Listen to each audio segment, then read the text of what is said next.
Students discuss करेंगे remaining portion.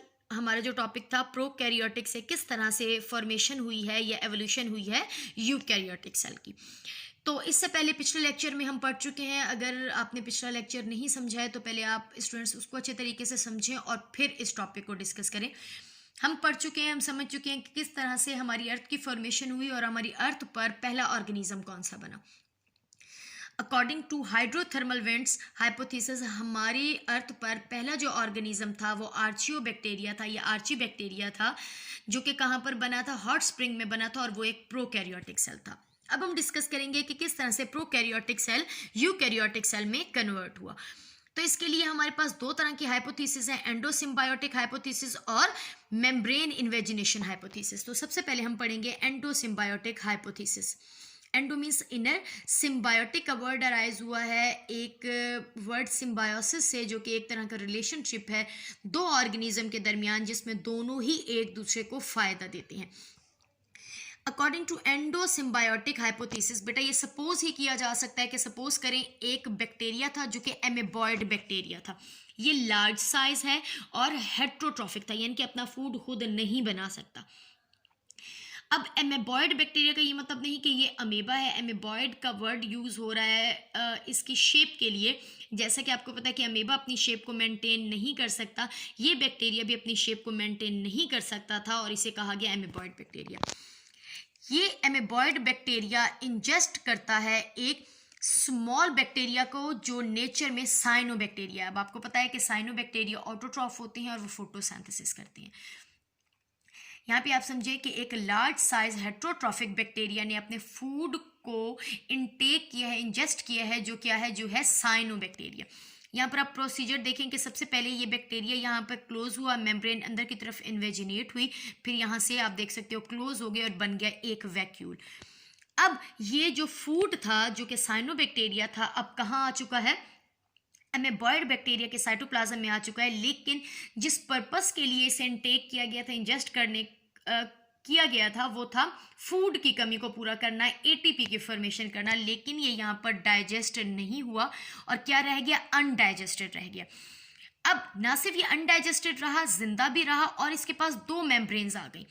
एक membrane उसके पास अपनी थी पहली और दूसरी मेम्ब्रेन इस वैक्यूल की बन गई। और ग्रेजुअली ये बॉडी के अंदर एमेबॉयड बैक्टीरिया के अंदर जिंदा रहा, उससे फायदा लेता रहा, फूड लेता रहा, वाटर लेता रहा और प्रोटेक्शन लेता रहा। ग्रेजुअली ये कन्वर्ट हो गया, क्योंकि बॉडी के अंदर क्या करता रहा, फोटोसिंथेसिस करता रहा, और ये ग्रेजुअली कन्वर्ट हो गया क्लोरोप्लास्ट में। यानी कि अब ये prokaryotic cell double membrane bound eukaryotic cell में आप कह सकते हो कि ऑर्गेनल्स की फॉर्मेशन करते हुए प्रोकैरियोटिक से कन्वर्ट हो रहा था यूकैरियोटिक में। और ये जो हेट्रोट्रॉफिक था अब क्या बन चुका था, ऑटोट्रॉफिक। बेटा दोनों को, सिम्बायोसिस का मतलब है कि दोनों को फायदा हो। जो साइनोबैक्टीरिया था उसे क्या फायदा है, उसे शेल्टर मिल रहा है, फूड मिल रहा है, ठीक है, वाटर मिल रहा है। और ये जो आप कह सकते हो दूसरा पार्टनर था एमेबॉयड बैक्टीरिया, उसे क्या मिल रहा है, फूड की फॉर्मेशन होके मिल रही है। यानी कि ये अब क्या बन चुका है, यही जो बैक्टीरिया ऑर्गेनिज्म था एक डबल मेम्ब्रेन बाउंड ऑर्गेनल में कन्वर्ट हो गया, जिसे कहा जाता है क्लोरोप्लास्ट।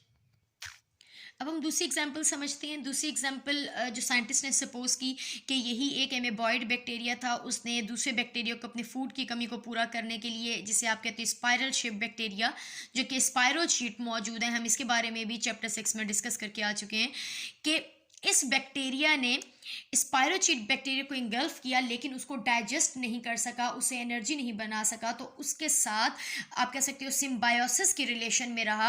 और यही जो स्पायरोचीट है अब क्या बन चुका है, उसकी मूवमेंट के लिए रिस्पॉन्सिबल है और बन चुका है फ्लैजिला। बेटा यहाँ पर आप देख रहे हो कि किस तरह प्रोकैरियोटिक सेल के अंदर बन रहे हैं डिफरेंट ऑर्गेनल। पहले आप यहाँ पर पढ़ चुके हो कि किस तरह से किसकी फॉर्मेशन हुई, क्लोरोप्लास्ट की फॉर्मेशन हुई, और सिंगल मेम्ब्रेनस ऑर्गेनल किस में कन्वर्ट हो गया, डबल मेम्ब्रेनस ऑर्गेनल में, और सेल बन चुका है प्रोकैरियोटिक से यूकैरियोटिक। यहाँ पर अब किसकी फॉर्मेशन हुई है, यहाँ पर फॉर्मेशन हुई है फ्लैजिला की। थर्ड एग्जाम्पल में समझते हैं कि यही एक एमेबॉयड बैक्टीरिया ने इंगल्फ किया एक एरोबिक बैक्टीरिया को। बेटा एरोबिक बैक्टीरिया कौन से होते हैं, एरोबिक बैक्टीरिया वो जो ग्लूकोज को तोड़ते हैं, या आप कह सकते हो फूड को तोड़ते हैं ऑक्सीजन की मदद से। अब यही बॉडी के अंदर जब उसने इंगल्फ किया तो सबसे पहले तो ये डबल मेम्ब्रेनस हो गया, एक मेम्ब्रेन उसकी अपनी थी, दूसरी इस मेम्ब्रेन से यानी कि इस बैक्टीरिया की मेम्ब्रेन से उसे मिली है। और जब ये उसे डाइजेस्ट नहीं कर सका और एरोबिक बैक्टीरिया उसकी बॉडी में जिंदा रहा और रिस्पायरेशन करता रहा, तो ये ग्रेजुअली किस में कन्वर्ट हो गया, माइटोकॉन्ड्रिया में। तो यहाँ पर अब क्या बन चुका है, यहाँ पे क्लोरोप्लास्ट भी बन चुका है, डिफरेंट मूवमेंट या लोकोमोशन के लिए आप कह सकते हो कि ऑर्गेनल भी बन चुके हैं, फ्लैजिला भी बन चुका है और माइटोकॉन्ड्रिया भी बन चुका है। तो इस एंडोसिम्बायोटिक हाइपोथेसिस के अकॉर्डिंग प्रोकैरियोटिक सेल किस तरह से कन्वर्ट हुआ है यूकैरियोटिक सेल में हम डिस्कस कर चुके हैं। दूसरी हाइपोथेसिस है मेम्ब्रेन इन्वेजिनेशन हाइपोथेसिस। यहाँ पर हम डिस्कस कर रहे हैं कि कैसे प्रोकैरियोटिक सेल जिसके अंदर सिंगल मेम्ब्रेनस ऑर्गेनल होते हैं कैसे कन्वर्ट हो रहे हैं डबल मेम्ब्रेन बाउंड ऑर्गेनल्स में और बन रहा है यूकैरियोटिक सेल।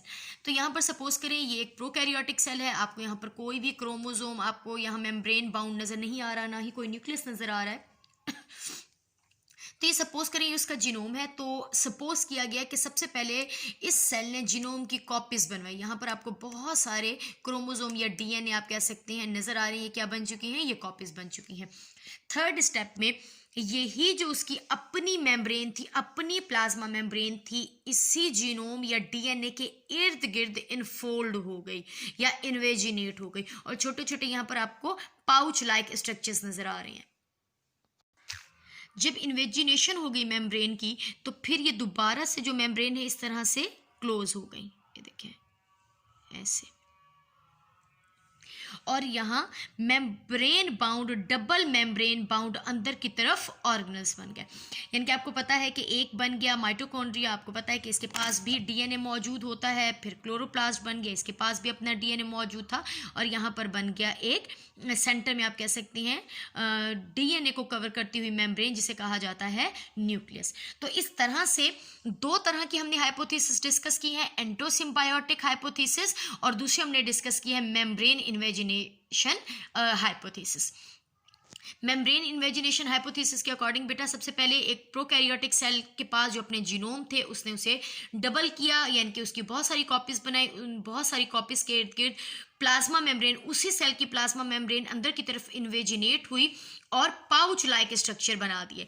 फिर बाद में यही जो आप कह सकते हो कि एक मेम्ब्रेन के अंदर जो डीएनए मौजूद था, जो आप कह सकते हो कि जीनोम मौजूद था, वही अब एक नए ऑर्गेनल के तौर पर एक्ट करने लगे। लाइक कुछ बन गए न्यूक्लियस, कुछ बन गए माइटोकॉन्ड्रिया और कुछ बन गए क्लोरोप्लास्ट।